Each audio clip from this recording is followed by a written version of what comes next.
Sponsored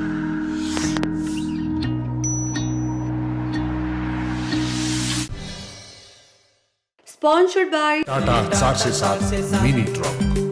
सन्तानको विश्वास आमा, आमाको विश्वास गरिमा, गरिमा विकास बैंक, एक्सेस टु ऑल।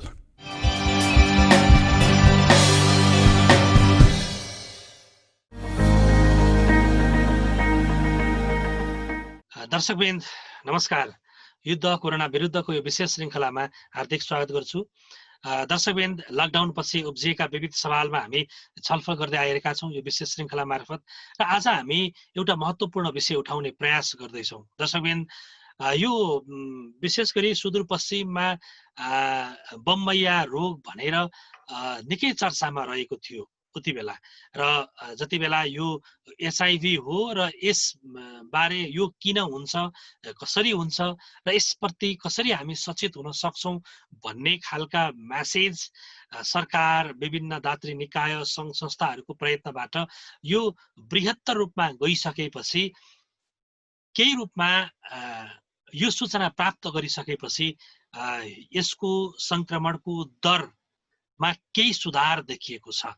समयमै हामी पहिचान गरेर त्यसको औषधि सेवन गर्यौं भने हामी त्यसबाट जोगिन सक्छौँ है भन्ने खालको एउटा मेसेज पनि बुझिसकेको अवस्था छ। त्यसकारणले यो परिप्रेक्ष्य मैले किन उठाइरहेको छु भने भारतमा रोजगारीका लागि नेपालीहरू विशेष गरी पश्चिमी भेगका नेपालीहरू जाने गर्नु भएको छ, र यति बेला कोरोना संक्रमणका कारणले उहाँहरू नेपाल फर्किने क्रम बढ्दै गएपछि कोभिडको टेस्ट सँगसँगै एचआइभी का विषयमा पनि त्यही रोकथामका प्रयत्न गर्ने, उहाँहरूलाई सचेतनाका प्रयत्न गर्ने र यसको टेस्ट पनि सम्भव भएसम्म गर्न सकियो भने यसबाट पर्ने प्रभाव कम गर्न सकिन्थ्यो कि आजको हाम्रो मूल विषय यही नै हो। आज हामीसँग तीनजना महत्त्वपूर्ण व्यक्तित्वहरू हुनुहुन्छ। आज हामीसँग सुदूरपश्चिमको स्वास्थ्य निर्देशनालयका निर्देशक डाक्टर गुणराज अवस्थी हुनुहुन्छ। त्यसै गरी डाक्टर नवीन प्रकाश शाह हुनुहुन्छ राष्ट्रिय क्षयरोग नियन्त्रण केन्द्रबाट। त्यसै गरी जनस्वास्थ्य अधिकृत नन्दराज अवस्थीज्यू हुनुहुन्छ। यहाँहरू तिनैजनालाई म स्वागत गर्छु। डाक्टर गुणराज अवस्थीज्यू, यहाँतिर जान चाहे, अहिले यति बेला भारतबाट नेपाल फर्किने क्रम बढ्दो रूपमा छ। गएको महिना मात्र 1 लाख भन्दा बढीको नेपाल प्रवेश भयो भन्ने तथ्याङ्क आइरहँदा उहाँहरूको अवस्था कस्तो छ, उहाँहरूको विशेष गरी जोखिमको मात्रा कस्तो छ? जोखिम भनिरहँदाखेरि मैले एचआइभी पनि भने, कोभिड पनि भने, यहाँले यो प्रश्न पारिदिनु होला डाक्टर साहब। एकदमै धन्यवाद। महत्त्वपूर्ण प्रश्न राख्नु यहाँले। सुदूरपश्चिमबाट भारतमा चाहिने वर्षौंदेखि खास गरिकन हिउँद महिनाहरूमा रोजगारीको सिलसिलामा त्यहाँ जाने चलन थियो। यो परम्परा कालदेखि नै चलिआएको चलन हो। चैत 11 गते पछि जब लकडाउन भयो त्यसपछि विभिन्न नाकाहरूबाट थोरै मान्छेहरू आए, र अहिले जेठको पहिलो हप्ता फेरि दुईटा मुलुकले आउजाउ सहज गरेपछि अझै सुदूरपश्चिममा 1 लाख भन्दा बढी मान्छेहरू आएका छन्।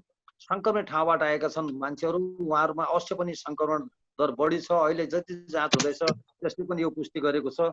सुरुमा हेर्नुहुन्छ भने नेपालकै 75 जिल्ला हुँदाखेरि सबभन्दा बढी चाहिँ सुदूरपश्चिमको अछाममै चाहिँ एचआइभीको प्रकोप बढी थियो, किन त्यहाँ धेरै मान्छेहरू चाहिँ भारतमा गएर काम गरेर फर्केका थिए, र अन्य 9वटा जिल्लाहरूमा त्यसको प्रकोप बढ्दै गयो। र अहिले भारतबाट फर्केर आइसकेपछि हामीले एउटा एकीकृत रूपमा स्वास्थ्य सेवा चाहिँ उपलब्ध गराउने 9वटा जिल्लाहरूमा प्रयास गरेका छौँ। हामीसँग जनस्वास्थ्य अधिकृत नन्दराज अवस्थी सर हुनुहुन्छ। म यहाँतिर जान चाहे। सर, 2011 को हाम्रो राष्ट्रिय जनगणनाको तथ्याङ्क हेर्ने हो भने 19 लाख चाहिँ माइग्रेसनको पपुलेसन देखाएको छ, जसमा 7,22,000 चाहिँ भारतमा मात्रै हुनुहुन्छ भन्ने जुन तथ्याङ्क छ। अब अहिले यो अवस्थामा एकातिर यो अवसर पनि छ, किनभने उहाँहरू आएर क्वारेन्टाइनमा बसिरहनु भएको छ। उहाँहरूलाई यति बेला हामीले एचआइभी, ट्युबरक्लोसिस, कोभिड सँगसँगै उहाँहरूलाई त्यसको सचेतना, रोकथाम का प्रयत्न र त्यसको केयरको, त्यसको चेक गर्ने अवस्था पनि बनाउन सकिन्थ्यो कि? अनि अहिले हामी अब 21 मा नयाँ जनगणना हुन्छ होला, यो ट्रेन्ड हेर्ने भने यो 7 लाखबाट बढेर इन्डिया जाने पनि 10-11 लाख चाहिँ हुन सक्छ भन्ने हाम्रो अनुमान छ। त्यो अनुसार चाहिँ अघि डाक्टर साहबले भनिसक्नुभयो, धेरै बाहिरबाट आइसकेका छन्। रेकर्ड नभएको हेर्ने भने 3 देखि 4 लाख चाहिँ सुदूरपश्चिममै आएको हुन सक्छ भन्ने छ।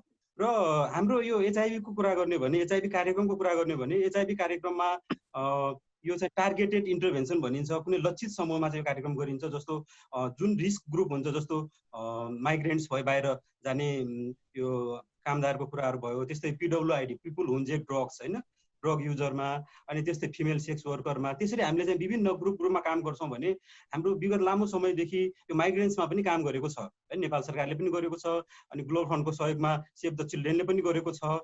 यो माइग्रेन्ट्स कार्यक्रममा चाहिँ हामीले खास गरी बाहिरबाट आउनेको लागि स्वास्थ्य शिक्षा दिने, रिस्क एसेसमेन्ट गर्ने, अनि कन्डोम प्रमोसनको कुराहरू गर्ने, त्यस्तै एचआईभीको टेस्टिङ, काउन्सिलिङ, एसटिआईको कुराहरू गर्ने। हाम्रो टोटल अहिलेसम्म रेकर्ड भएको डाटाहरूमा 35,062 जना चाहिँ रेकर्ड भएको छन्, ती कतिपय मृत्यु पनि भइसके। तीमध्ये 3,668 जना 10% हुन्छ, ती चाहिँ माइग्रेन्ट्सहरू देखिन्छ। धेरै जसो हाम्रो माइग्रेन्ट्सहरू अहिले चाहिँ स्वदेश फिर्ता भएका छन्। र यो बेलामा हामीले कोभिड त छँदैछ, कोभिडको हामीले टेस्ट गरिरहेको छौँ। सबैको टेस्ट गर्न त सकिँदैन, सबैलाई गर्ने पनि होइन।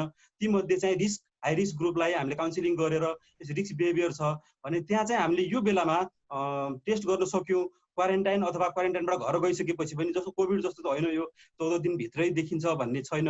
त्यसपछि लामो समयसम्म पनि सङ्क्रमण भएको जहिले गर्दा पनि देखिन्छ।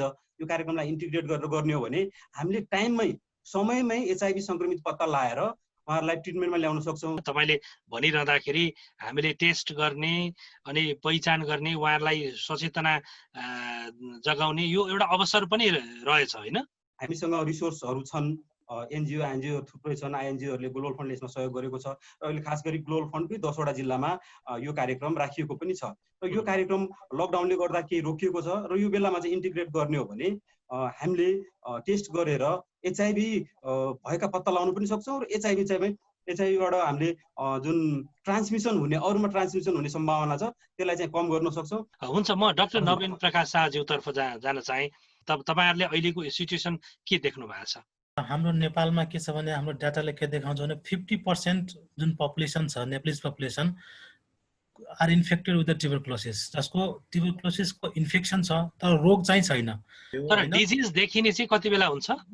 जब मान्छेको इम्युन कमजोर हुन्छ, रोगसँग लड्ने क्षमता कम हुन्छ, या अरू डिजिजहरू जस्तो कि कोभिड भयो होइन, त्यसले गर्दा बडी कमजोर भयो, या एचआईभी भयो भने बडी कमजोर भयो।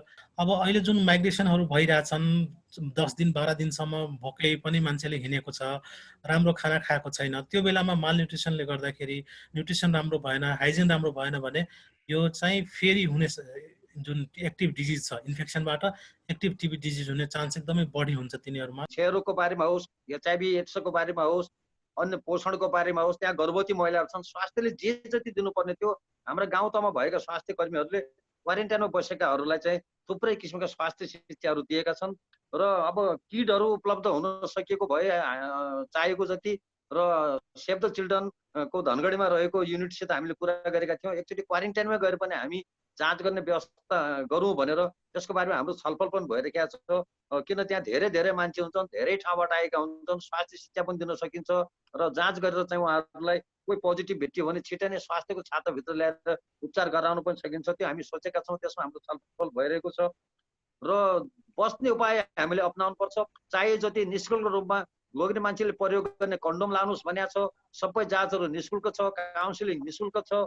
तर सबैले चाहिँ आफ्नो सत्य तथ्य चाहिँ हिस्ट्री चाहिँ भनिदिनु पर्यो। कुनै त्यस्तो रिस्की बिहेभियरमा कोही परेको थियो कि थिएन, सत्य कुरा नभन्दासम्म त सबैको जाँच गर्न पनि हाम्रो देशले, सिस्टमले कम्पलसरी गरेको छैन। स्वेच्छाले जाँच गर्ने भनेको हो। अब स्वेच्छाले जाँच गर्दाखेरि धेरै मान्छे आउँदैनन्। अब यसको चाहिँ अलिकति रणनीतिहरू पनि हामीले परिवर्तन गर्न पर्ला जस्तो छ। तर हाम्रो चाहिँ नि क्वारेन्टाइनमा जे जति बसेका थिए प्राय सबै जसो क्वारेन्टाइनहरूमा चाहिँ नि यो जाँच गर्नुपर्छ। क्षयरोग हुँदा यस्तो हुनसक्छ, एचआईभी यसरी लाग्न सक्छ, गर्भावस्थामा यसरी ख्याल गर्नु होला, क्वारेन्टाइनमा ज्येष्ठ नागरिकहरूको यसरी व्यवस्थापन गर्ने भनेर हामीले प्रदेशभरिमा चाहिँ नि त्यो व्यवस्था मिलाएका छौँ। जे जति त्रास छ अहिले कोभिडको, त्यो त्यति त्रास छैन। यसलाई चाहिँ नर्मल लाइफ बिताउनलाई चाहिँ तपाईँ हामीले काउन्सिलिङ गरेर अगाडि बढ्नै पर्छ। हाम्रो देशमा क्षयरोगबाट दिनमा 20 जना जति मर्छन्, कुपोषणबाट थुप्रै बच्चाहरूको मृत्यु भएको छ, सुत्केरी हुन नसकेर आमाहरूको मृत्यु भएको छ। तर कोभिडले चाहिँ त्यति मान्छे मरेको छैन। अहिले पनि म के अनुरोध गर्छु भने स्वास्थ्य मन्त्रालयका जिम्मेवार व्यक्तिसँग मेरो कुरा भइरहेको छ, प्राइमरी कज अफ डेथ के हो र सेकेन्डरी कज के हो त्यो छुट्याउनै पर्छ। सडक दुर्घटना भएर मान्छे ब्रेन हेमरेज भएर अस्पताल भर्ना भएको छ, त्यो सब टेस्ट गरियो, पोजिटिभ बन्यो, अनि त्यसलाई चाहिँ कोरोनाबाट मृत्यु भयो भनिदिएको छ। त्यसले गर्दा मृत्यु हुनेको सङ्ख्या बढ्दैछ अनि मान्छे पनि त्रसित भइरहेका छन्, दिनदिनै मान्छे मरेका छ भन्दा त्यो होइन। प्राइमरी कज अफ डेथ के हो? 10औं वर्षदेखि मृगौला बिग्रेको छ, डायलिसिस गर्नु परेको छ, डायलिसिस गर्दा गर्दै मान्छे मर्यो। अब त्यहाँ कोरोना सब कलेक्सन पोजिटिभ भयो भने त्यो पनि कोरोनाबाट डेथ भयो भने त्यस्तो होइन। यसलाई चाहिँ अब सञ्चार माध्यमले धेरै मेहनत गर्नुभएको छ, यसलाई चिर्न स्वास्थ्य मन्त्रालयदेखि सञ्चारकर्मी सबै लाग्नुपर्छ। नन्दराज अवस्थी ज्यूतर्फ जान चाहे, जनस्वास्थ्य अधिकृत हुनुहुन्छ। सर, एउटा हाम्रो डाक्टर गुणराज अवस्थी सरले भनिरहँदाखेरि जो बाहिरबाट फर्किएर विशेष गरी भारतबाट फर्किँदै हुनुहुन्छ उहाँहरू हिजोको दिनमा त्यो रेक्स बिहेभियरमा हुनुहुन्थ्यो भन्ने कुरा उहाँहरूले खुलेर भन्न सक्नुहुन्न होइन। एक त भाषाको जटिलता पनि होला त्यहाँ बस्नेहरूसँग, त्यो अवस्थामा हामीले कसरी पहिचान गर्न सक्छौँ अथवा हामीले तयार गरेका क्वारेन्टाइनहरूमा हामीले त्यो खालको साइकोलोजिकल उहाँलाई ट्रिट गर्न सक्छौँ कि? किनभने अघि तपाईँले भन्नुभयो यो अवसर पनि हो बाहिरबाट फर्केर आउनेहरूमा एचआइभी को टेस्ट गर्ने, उहाँहरूलाई सचेतना जगाउने खालको यो राम्रो अवसर पनि हो भनिरहँदाखेरि हामीले कसरी गर्न सक्छौँ सर? अब एचआइभी को टेस्टिङ अरू भन्दा अलि फरक छ। एचआइभी को टेस्ट गर्दाखेरि चाहिँ रिस्क बिहेयर एसेस गरेर अनि त्यसपछि प्री टेस्ट काउन्सिलिङ हुन्छ, पोस्ट टेस्ट काउन्सिलिङ हुन्छ र काउन्सिलिङ गर्ने हाम्रो काउन्सिलरहरू छन्, उहाँहरूले अहिले 14 दिनको ट्रेनिङ लिनुहुन्छ काउन्सिलिङको लागि मात्रै होइन। यो त्यही भएर उहाँहरूले चाहिँ काउन्सिलिङ गरेर उहाँहरूसँग यो कुराहरू खोतलेर रिस्क बिहेभियर पहिला त उहाँहरूले भन्न सक्नुहुन्न, तर उहाँहरूले चाहिँ काउन्सिलिङ गर्दा गर्दै यस्तो जानुभएको थियो कि थिएन, धेरै कुराहरू सोधेर खोतलेर चाहिँ उहाँहरूलाई चाहिँ सहमत गराएपछि उहाँहरूले म टेस्ट गर्न राजी छु भनेपछि मात्र टेस्ट गर्ने हो। त्यस कारणले यसको फाइदा अनि यो गरिसकेपछि के हुन्छ, हामीले कसरी बचाउन सकिन्छ, पछि गएर पनि अब ढिला भइसकेको छ, टाइममा औषधि खायो भने कसरी बच्छ, पछि अरूलाई ट्रान्समिसन हुनबाट कसरी बचाउन सकिन्छ भन्ने कुराको उहाँहरूले चाहिँ एकदमै काउन्सिलिङ गरेर उहाँहरूलाई शिक्षा दिइसकेपछि राजी भएर चाहिँ टेस्ट गर्न सकिन्छ। नन्दा सर, जस्तो एउटा खालको भर्सन पनि के आइराखेको छ भने यति बेला भारतबाट फर्किने क्रम चाहिँ हिजोभन्दा अत्याधिक रूपमा बढ्दै गएको अवस्थामा हामी यो एचआइभी को पनि एकदमै जटिल अवस्थामा हुन सक्छौँ है भन्ने खालको आइरहेको यो स्टेटमेन्ट प्रति तपाईँको सहमति छ? होइन, एचआइभी को जटिल अवस्था भनेको चाहिँ हामी जोखिममा बढी जोखिममा छौँ कि भन्ने हो। एचआइभी को जति छिटो हामीले टेस्ट गर्यो र औषधि दियो त्यति हामीले उहाँहरूलाई बचाउन सक्ने हो। जति ढिलो यो औषधि टेस्ट गरेर पत्ता लगाए जति ढिलो भयो त्यति चाहिँ अन्य रोग, अन्य अवसरवादी रोग, खास गरी टिबी अन्य रोगले चाहिँ मान्छेको डेथ हुने हुन्छ। त्यस कारणले हामीले बचाउन सक्छौँ। पहिला जस्तो यो प्राणघातक रोग हो भन्ने होइन। डायबिटिज जस्तै, हाइपरटेन्सन जस्तै, एकचोटि डायबिटिज भयो भने मान्छेले जिन्दगीभरि औषधि खान्छ, त्यस्तै एचआइभी भइसकेपछि पनि औषधि खाएर अन्य रोग लाग्न दिएन भने मान्छेले आफ्नो आयु चाहिँ राम्रो लामो समयसम्म बच्न सक्छ। अहिले कोभिडतिर सबैजना फोकस भएको छ, सो धेरै कामहरू अरू रोगको लागि जुन गरिराख्नु भएको थियो त्यो कामहरू भइरहेको छैन। त्यसले गर्दाखेरि हाम्रो डायग्नोस्टिक फेसिलिटी, ट्रिटमेन्ट फेसिलिटिजहरू पनि कति ठाउँमा इन्टरप्ट भएको थियो, जो कि हामीले रेगुलर मिटिङ गरेर तिनीहरूलाई हामीले चलाएका छौँ। त्यस कारण यदि कोभिडको सिम्टम छ भने त्यो टिबी पनि हुनसक्छ, किनकि हाम्रो नेपालमा त टिबीको पपुलेसन त एकदमै बढी छ, टिबी डिजिज त एकदमै बढी छ। त्यस कारण कोभिडको पछाडि मात्रै नलागेर तिनीहरूलाई हामीले खकार स्याम्पलहरू परीक्षण गरिदियो भने तिनीहरूमा टिबी हो कि होइन थाहा हुन्छ, समयमा उपचार हुन्छ। जति पनि माइग्रेन्ट पपुलेसनहरू आछ त्यसलाई खकार पनि जाँच गरिदियो भने त्यो बेलामा राम्रो हुन्छ। कमसेकम क्वारेन्टाइनमा बसेकोलाई या आइसोलेसनमा बसेकोलाई जसलाई सिम्टम छ त्यो हामी गाइडलाइन पनि बनाउँदैछौँ, नयाँ गाइडलाइन कसलाई यो खकारहरू जाँच गर्ने भनेर। अनि त्यो गरिदियो भने अर्ली डिटेक्सन हुन्छ र त्यसबाट हामीलाई बिरामीले बचाउन सक्छौँ। अच्छा, म डाक्टर गुणराज अवस्थी सरतिर जान चाहे। डाक्टर साहब, त्यो सम्भावना रहन्छ? भर्खरै हाम्रो डाक्टर नवेलले भन्नुभयो नि अरू जाँच गर्न त सकिन्छ वास्तवमा। अब खकार निकाल्नलाई त खोक्नै पर्ने हुन्छ, खोक्दाखेरि फेरि यो कोभिडको भाइरस चाहिँ बढी फैलिन्छ कि, अब यसको लागि एउटा निश्चित गाइडलाइन बनाएर स्वास्थ्य कर्मीहरूलाई सुरक्षाका उपायलाई चाहिने सम्पूर्ण सामग्रीहरू उपलब्ध भयो भने त्यो पनि गर्न सकिन्छ वास्तवमा। क्वारेन्टाइनलाई अब हामी बिस्तारै आइसोलेसनमा लाग्दैछौँ, जहाँ अत्यन्त राम्रो व्यवस्थापन गर्न पर्दै सरकारले पनि क्वारेन्टाइन व्यवस्थापन गर्नलाई आइसोलेसन लानु भनेर बजेटको व्यवस्थापन गरेको छ। जस्तो क्वारेन्टाइनमा चाहिँ तपाईँहरूले सङ्घ संस्थासँग मिलेर यो विशेष गरी एचआइभी को चाहिँ यो रोकथामका उपायहरूका विषयमा सचेतना सञ्चालन गर्ने कुरा अघि गर्दै हुनुहुन्थ्यो नि, त्यो सुरु भइसकेको छ के हो डाक्टर साहब? क्वारेन्टाइनहरूमा गएर चाहिँ नर्सिङ स्टाफहरूले भनौँ त्यहाँका स्वास्थ्य कर्मीहरूले परिवार नियोजनका साधनहरूको बारेमा जानकारी गराउने र उपलब्ध गराउने, त्यसले गर्दा पनि एचआइभीको प्रकोप कम हुन्छ एकातिर भने, अर्कोतिर अनवान्टेड प्रेग्नेन्सी अनिश्चित गर्भधारण कम हुन्छ र गर्भपतन कम हुन्छ। त्यही भएर चाहिँ यो प्याकेज नै बनाएर एउटा चाहिँ हामीले चाहिँ सबै क्वारेन्टाइनहरूमा पुग्नु जरुरी छ। भारतबाट आउनेहरू जति पनि सबैमा एचआइभी चाहिँ हुन सक्छ भन्ने खालको म्यासेज पनि नजाओस्। हाम्रो छलफल हुँदै गर्दाखेरि एउटा पाटो र अर्को पाटो भनेको हाम्रो लागि अवसर पनि छ। त्यहाँबाट आउनेहरू जो क्वारेन्टाइनमा बस्नु भएको छ, हिजो पनि बस्नु भएको थियो, भोलि हाम्रो सरले भन्नुभयो भोलि चाहिँ हामी आइसोलेसन तयार गर्दैछौँ, समुदायमा पुग्नु अगाडि उहाँहरूको परिवारमा पुग्नु अगाडि हामीले एचआइभी प्रतिको संवेदनशीलता अलि बढी यति बेला देखायौँ भने हामी त्यसबाट बढी जुन रिस्कमा छौँ भनिरहँदा हामी बढी सुरक्षित छौँ भन्न सक्ने अवस्था पनि हुन्थ्यो होला, एउटा कुरा। दोस्रो कुरा, एकातिर चाहिँ भारतबाट आउनेहरूले चाहिँ कोभिड ल्याउनु भयो, कोरोना ल्याउनु भयो भनेर एक खालको उहाँहरूमा माथि लान्छना लागिराखेको छ, अर्को पनि एचआइभी पनि लिएर आउँछन् भन्ने खालको लान्छना छ। यो दोहोरो लान्छनाका कारण उहाँहरू समाजमा पुनस्थापित हुन पनि जटिल हुन सक्छ। त्यस कारणले अब गर्नुपर्ने के हो र यो सिचुएसनलाई कसरी हेर्ने हो, म नन्द सरतिर जान चाहे। हाम्रो समाजै त्यस्तो छ, कुनै पनि एउटा रोग लाग्यो भने मान्छेले चाहिँ उसमा चाहिँ लान्छना लाउने होइन, कोभिड भयो भने अब त्यो छ, त्यो एचआइभीमा पनि नभएको होइन, तर पहिलाभन्दा धेरै कम भएको छ हुँदाहुँदै पनि। तर अहिलेको हाम्रो जुन अहिले रेकर्डेड रिपोर्टहरू हेर्ने हो भने त्यसमा पनि केही अझ माइग्रेन्ट्सबाट केही आएको अझ पनि देखिन्छ। त्यो कारणले गर्दाखेरि सबैमा नहोला तर केहीमा हुनसक्छ र भयो भने अरूमा पनि सर्न सक्छ भन्ने कारणले गर्दाखेरि हामीले चाहिँ माइग्रेन्ट्समा हरेक वर्ष हाम्रो प्रोग्राम हुने भएको कारणले गर्दा यसपालि पनि यो कार्यक्रम 10वटा जिल्लामा सेभ द चिल्ड्रेनले गर्दा गर्दै केही रोकिएको छ र केहीमा अलिकति थोरै कामहरू पनि भएको छ, टेस्ट हुने काम चाहिँ हुन सकेको छैन। यो बेलामा चाहिँ अपर्च्युनिटी हुन्छ, टेस्ट गर्न सकिन्छ भन्ने हो। र साथसाथै यसलाई चाहिँ हामीले स्टिग्मा डिस्क्रिमिनेसनको कुरा चाहिँ हामीले सँगै लिइजानुपर्छ, किनभने यो घटाउन के गर्नुपर्छ? यो स्टिग्मालाई डिस्क्रिमिनेसनलाई घटाउनका लागि हाम्रो प्रयत्न यति बेला के हुनुपर्छ सर? यो हो, मैले यसमा चाहिँ हामीले एउटा यसपालि प्लान पनि गरेका थियौँ। जस्तो अहिले हाम्रो 3 तहको सरकार छ, केन्द्रीय सरकार अनि त्यसपछि प्रदेशको सरकार र स्थानीय सरकार। अब यो यसको लागि चाहिँ हामीले एउटा स्थानीय सरकारले पनि एउटा चाहिँ प्याकेज 2 दिनको एचआइभी सम्बन्धी एउटा प्याकेज राखेर एचआइभी भनेको के हो, यो प्राणघातक रोग होइन, यसले चाहिँ यो लाग्ने बित्तिकै यो ज्यान जाने होइन, यो चाहिँ यसले असरवादी हो, अन्य रोग लागेर यसको ज्यान जान्छ भन्ने कुरा लगायत अनि स्टिग्मा डिस्क्रिमिनेसनको कुरा चाहिँ त्यो राखेर अनि त्यसलाई चाहिँ तल्लो लेभलसम्म चाहिँ ओरिएन्टेसन गर्यो भने यसलाई कम गर्न सकिन्छ। यति बेला हामीसँग अवसर पनि किन पनि अवसर छ भने बाहिरबाट आएका हाम्रा नेपाली दाजुभाइहरू अझै केही समय यहाँ नेपालमै बस्नुहुन्छ। यो बेलामा हामी यो सचेतना रोकथामका प्रोग्रामहरूलाई अगाडि लान सक्ने सम्भावना छ। यो सम्भावना कतिको देख्नु भएको छ हाम्रो डाक्टर नवीन? डेफिनेटली एकदमै राम्रो अपर्च्युनिटी पनि हो। मान्छेहरू बाहिरबाट नेपाल आइरहेछ होइन।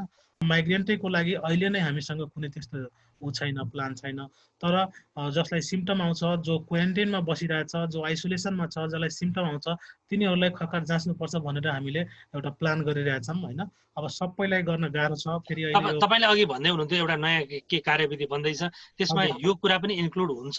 यो पनि इन्क्लुड छ, जसमा कि जसलाई सिम्पटम देख्छ होइन, कोभिडको सिम्पटम भनौँ या चेस्टको सिम्पटम देखाउँ भनौँ होइन, खोकी ज्वरो होइन, त्यो देख्यो भने तिनीहरूको खकार सङ्कलन गर्नुपर्ने, खकार स्वास्थ्य संस्थामा गएर जाँच गर्नुपर्ने र टिबी देख्यो भने टिबीको उपचार सुरु गर्नुपर्ने भनेर हाम्रो नयाँ गाइडलाइनमा आउँदैछ। यो सबै क्वारेन्टिन र मेनली क्वारेन्टिन र आइसोलेसनलाई टार्गेट गरेर हामीले ल्याउँदैछौँ। तर सबैमा चाहिँ गर्न हुन्छ। म अन्तिममा डाक्टर गुणराज अवस्थीज्यूतर्फ जान चाहे। डाक्टर साहब, यो बेलामा हामी विशेष गरी प्रिभेन्सन मेजरमा जान सक्ने अवस्था होला, जस्तो एचआइभी टिबीका लागि यो अवस्थामा अब सुदूरपश्चिम प्रदेशले हेल्थमा यसको रिकभरीका लागि गर्ने प्रयत्न के हुन्छ सर? हरेक स्थानीय तहले कार्ययोजना राम्रो बनाउनु पर्यो। नेपालले लिएका मूल लक्ष्यहरू के छन्? 15-25 वर्षीय योजनाले स्वास्थ्यलाई कहाँ पुगाउने भनेको छ, कुन रोगलाई एलिमिनेसन गर्ने, कसलाई इरिडिकेसन गर्ने सकिया छ, अनि 2025 मा के सकिया छ, 2030 मा हामी कहाँ पुग्ने भन्ने समग्र योजनाहरू स्थानीय तहबाट बन्ने, त्यही हिसाबले प्रदेश तहले बनायो भने म स्वास्थ्य निर्देशनालयको निर्देशकको नाताले सबैमा केन्द्र र स्थानीय तहसित समन्वय गरिकन कहाँ माग र आपूर्तिको खाडल कमी छ त्यसलाई पूर्ति गर्न मेरो एकदम प्रयास रहन्छ र योजना बनाएर कार्यान्वयन गर्ने। अब 3 तहको व्यवस्थापन भइसकेपछि तीनै तहले हो र एक आपसमा समन्वय सहकार्य सहअस्तित्व जे भनेको छ त्यसमा चाहिँ हामी अगाडि बढ्न एकदमै जरुरी छ। तर यो तीन तहको सँगसँगै व्यवस्थापन भइसकेपछि यो सँगसँगै डाक्टर साहब तपाईहरुसँग चाहिँ जिल्ला जनस्वास्थ्य छ, त्यसैगरी प्राथमिक स्वास्थ्य केन्द्रहरू छन्, विभिन्न संरचनाहरू छन्, सँगसँगै महिला स्वास्थ्य स्वयंसेविकाहरू हुनुहुन्छ। मैले यहाँलाई किन यो जोडे भने नि सर, अघि मैले पनि कुरा गरेँ, यो एउटा स्टिग्मा र डिस्क्रिमिनेसनको पार्ट छ। यसले गर्दाखेरि झन बढी भारतबाट नेपाल आउनुभएका नेपाली दाजुभाइ दिदीबहिनीहरू झन बढी प्रताडित भएको, दोहोरो प्रताडना झेल्नु परेको अवस्था छ। यसलाई घटाउनका लागि अब डाक्टर साहबको प्रयत्न के हुन्छ सर? स्वास्थ्य भनेको अत्यन्तै संवेदनशील विषय हो, सबैलाई थाहा छ। सानो खोला नदी, सानो तलाव होइन, यो महासागर हो। अहिलेको संवैधानिक व्यवस्था अनुसार यो 3 तहको जुन व्यवस्थापन गरिएको छ, जुन यहाँले भन्नुभयो प्राथमिक स्वास्थ्य केन्द्र, महिला स्वयंसेविका, ती यथार्थमा छन्। तर यो अफिसियल लिङ्केज चाहिने स्वास्थ्यको गाउँदेखि स्वास्थ्य मन्त्रालयसित छैन। यसले गर्दा चाहिँ थुप्रै स्वास्थ्यका कार्यक्रमहरू चाहिँ खलबलिएका छन्। अत्यन्तै गहराइले स्वास्थ्यको महत्त्व जसले बुझिया छ, स्वास्थ्यको समस्या जसले बुझिया छ, र अहिले 3 तहको व्यवस्थापन हुँदा समन्वय गर्न सजिलो छ कि गाह्रो छ भन्ने जसले राम्ररी बुझिया छ, उहाँहरूलाई थाहा छ अहिले सोचे अनुसार खोजे अनुसार गर्न सक्ने कामहरू पनि गर्न नसकिरहेको अवस्था छ। यो चाहिने 3 तहको व्यवस्थापनमा स्वास्थ्य क्षेत्रलाई एउटा जति राम्रो हुनुपर्ने थियो, राम्रो भन्दा पनि नराम्रोतिर गएको छ। यो मेरो व्यक्तिगत अनुभव पनि हो। आफ्ना मातहतका रहेका निकायहरूमा समन्वय मात्र गरिदिनु भयो भने पनि यसले थोरै भए पनि यो रिड्युस हुन सक्छ कि भन्ने मेरो अपेक्षा डाक्टर साहबसँग। एकदम धन्यवाद। होइन, सुदूरपश्चिम प्रदेशमा हामीले त्यो गरेका छौँ, तर समग्रमा नीतिगत रूपमा त्यो प्रष्ट हुनुपर्दछ। मूल नीति बनाउने भनेको नेपाल सरकार र नेपाल सरकारको मूल स्वास्थ्यको नीति कार्यान्वयन गर्ने स्वास्थ्य तथा जनसङ्ख्या मन्त्रालय नै हो। र त्यो भित्र हामी 36,000 जति कर्मचारी छौँ, 52,000 महिला स्वयंसेविका छौँ। सबैको चाहिँ आफ्नो देन छ, आफ्नो प्रयास छ। त्यसले गर्दा नेपाल चाहिँ थुप्रै रोगहरूबाट मुक्ति पायो। पोलियो उन्मूलन हुन सक्यो, भिटामिन ए को कभरेज धेरै राम्रो छ, खोप कार्यक्रम धेरै राम्रो बढेको छ। तर यो 3 वर्षमा जुन 3 ठाउँमा बाँडिएको छ स्वास्थ्य सेवा, सबै सूचाङ्क गराएर हेर्नुहुन्छ भने माथि चढ्ने सूचाङ्क तल खस्दैछन्, तल पर्नुपर्ने सूचाङ्क माथि गएका छन्। यसको चाहिँ हामी पछि नेसनल रिभ्यूहरू हुँदा अन्त समीक्षकहरूलाई अहिले छोटकरीमा म यहाँलाई यति मात्र निवेदन गर्न चाहन्छु, अब एउटा कोभिडको पछि लागेर हुँदैन। सबै स्वास्थ्य सेवाहरू चाहिने नियमित रूपमा सञ्चालन गर्न, यो सङ्घले भन्यो, यो प्रदेशले भन्यो, यो स्थानीय भन्यो, किन तीनटै आफूलाई सरकार सम्झिएको छन्। एउटै मुलुकमा काम गर्नको लागि सजिलो होस् भनेर यो व्यवस्था गरिएको। तर एकअर्काले भने नमान्ने नसुनिदिने हो भने हामी कुनै पनि क्षेत्र अगाडि बढ्न सक्दैनौँ, खास गरी स्वास्थ्य सेवा अगाडि बढ्न सक्दैन। त्यसैले स्वास्थ्य मन्त्रालयले यस्तो अवस्थामा कसरी चाहिने 2030 को लक्ष्य हामीले हासिल गर्ने भनेर आजैदेखि नै एउटा ठोस नीति ल्याएर चाहिने 753 वटा स्थानीय तह, 7 वटा प्रदेशले नै लागू हुने किसिमले चाहिँ नेपाल सरकारले ठोस योजना लानुपर्छ र कार्यान्वयन गर्ने कर्मचारीहरूले पनि आफ्नो तहबाट त्यो गर्नुपर्छ। तब मात्र हामी अहिलेको अवस्थामा सुधार आएर अहिले जे कमी भएको छ छिटोभन्दा छिटो त्यसलाई पूर्ति गरेर हामी अगाडि बढ्न सक्छौँ। यो मेरो सानो सल्लाह र सुझाव छ। हुन्छ डाक्टर गुणराज अवस्थीज्यू, त्यसै गरी नवीन प्रकाश शाहज्यू, नन्दराज अवस्थीज्यू, यहाँहरू तिनैजनालाई यो महत्त्वपूर्ण समय दिनुभयो। यो असाध्यै व्यस्तताका बावजुद पनि हामीसँग यो छलफल गर्नका लागि समय छुट्याइदिनु भयो। यहाँलाई धेरै धेरै धन्यवाद दिन्छु। धन्यवाद सर, यहाँलाई धन्यवाद। दर्शकवृन्द, आज हामीले विशेष गरी सुदूरपश्चिममा देखिएको यो बम्बैया रोग भनेर सुरुमा देखिएको जुन एचआइभी थियो, यो चाहिँ अहिले पछिल्लो समय भारतबाट नेपालीहरू घर फर्किने, नेपाल फर्किने अवस्थामा उहाँहरूमा कोरोनाको परीक्षण सँगसँगै यो एचआइभी त्यसै गरी ट्युबरक्लोसिसको चाहिँ पनि परीक्षण सँगसँगै भइदिए हुन्थ्यो भन्ने एकातिर अपेक्षा छ। अर्कोतिर हाम्रा सबै स्वास्थ्य सेवाहरू कोभिड केन्द्रित भइदिएका कारणले गर्दाखेरि त्यो सम्भव हुन सकिरहेका छैन भन्ने एकातिर कुरा छ र यो दुवैको बीचमा चाहिँ सामञ्जस्यता र समन्वय चाहिँ प्रपरली हुने हो भने पक्कै पनि यसलाई अवसरका रूपमा हामी बदल्न सक्थ्यौँ किनभने धेरै जसो माइग्रेन्ट पपुलेसन चाहिँ पिपुल्सहरू चाहिँ आइरहेको क्वारेन्टाइनमा बसिरहेको बेलामा त्यहाँ रोकथामका सचेतनाका विभिन्न उपायहरू पनि अपनाउन सक्थ्यौँ र यसलाई चाहिँ हामीले यो अवसरका रूपमा पनि लिन सक्थ्यौँ कि भन्ने कुरा पनि आयो र सँगसँगै असाध्यै जटिल परिस्थितिका बीच स्वास्थ्य सेवामा उहाँहरूले गरेका प्रयत्न जुन छ त्यसप्रति हामी उहाँहरूलाई धन्यवाद दिँदै आगामी दिनमा पनि विशेष गरी सुदूरपश्चिम फोकस भएर आज हामीले हेल्थको विषयमा कुराकानी गर्यौं। यस विषयमा सम्बन्धित सरकारवाला निकायको ध्यान जाओस् र विशेष गरी एचआईभी संक्रमण यदि छ भने पहिचान होस्, उसले समयमै आफ्नो एचआईभी पहिचान गरेर त्यसप्रति सजग हुने अवस्था होस् र त्यसकारणले उसको परिवार र समाजमा पनि त्यो संक्रमण नफैलियोस्। हामी पनि यो कामना गर्छौं र यसप्रति सरकारको ध्यान केन्द्रित गर्न पनि चाहन्छौं। दर्शकवृन्द, आजको छलफल यति नै। हामी लकडाउन पछि परेका विविध प्रभावका विषयमा फेरि भोलि पनि युद्ध कोरोना विरुद्धको विशेष श्रृङ्खला लिएर आउनेछौँ। तबसम्मका लागि आजका हाम्रा 3 जना अतिथिसँगै म सञ्चालक शिव अधिकारी पनि आज्ञा माग्छु। नमस्ते।